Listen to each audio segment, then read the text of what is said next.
Hello guys, അപ്പം ഇത് സെറ്റായിക്കണം. ഇതിനെ വർക്കിങ്ങിനെ കാണിച്ചു തരാം. അത് പൊതുവെ തന്നെ സ്പ്രിങ് മാറ്റാൻ നല്ലത്, അല്ലെങ്കിൽ ആ സ്പ്രിങ് സ്ട്രെങ്ത്ത് കൊടുക്കുക. ആ സ്പ്രിങ് പൊട്ടാണ് ചെയ്യുന്നത്, അതാണ് അങ്ങനെ സ്ട്രെങ്ത്ത് പോകുന്നത്. അപ്പോൾ അതിനെക്കൊണ്ട് ഞാൻ ഇപ്പം ചെയ്യുന്നത് ക്ലീൻ ചെയ്തെന്നുള്ളൂ. ഓക്കെ, അത് ചെക്ക് ചെയ്ത് കാണിച്ചു തരാം എങ്ങനെയാണ്. അപ്പോൾ ഓക്കെ, അപ്പോൾ നമ്മൾ ഓംസ് മൾട്ടിമീറ്റർ നമ്മളിതിലേക്ക് ഓംസിലേക്ക്. അപ്പോൾ ഓക്കെ, ഇവിടുത്തെ ബട്ടൺ പ്രസ് ചെയ്യുമ്പോൾ ഈ ലൈൻ കിട്ടി. ഇതാ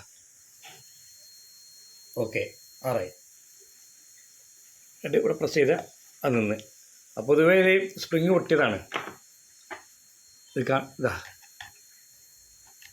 ഇതുള്ളിൽ കൂടി കേട്ട് കാണാം.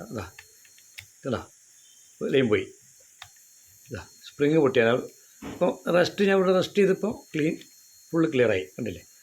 ഇത് ഒരു കോമീറ്റർ ഇതാണ്, ഇവിടെ കാണിക്കുക. ഈ ഭാഗത്ത് നോക്കിയാലും ഇതിനേക്കാൾ വിശദമായിട്ട് ഇവിടെ കാണിക്കുക. ഓക്കെ, ഇതാണ് ഇത് സ്പ്രിങ് പൊട്ടിയിട്ട് ഇതിൻ്റെ ലൂസായി പോയതാണ്.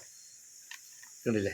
ഇതാണ് ഇതിൽ വരുന്ന കംപ്ലയിൻറ്റ്. ഇതാണ് ഈ സ്പ്രിങ് നമ്മളിത് അയച്ചിട്ട് മാറ്റത്തിൽ ഇപ്പോൾ ലൈൻ കിട്ടുന്നുണ്ട്, അതുകൊണ്ടാണ് ഞാൻ ഇപ്പോൾ ഒന്നും ചെയ്യാത്തത്.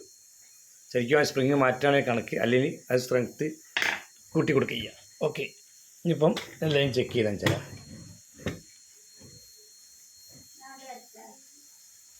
ഓക്കെ.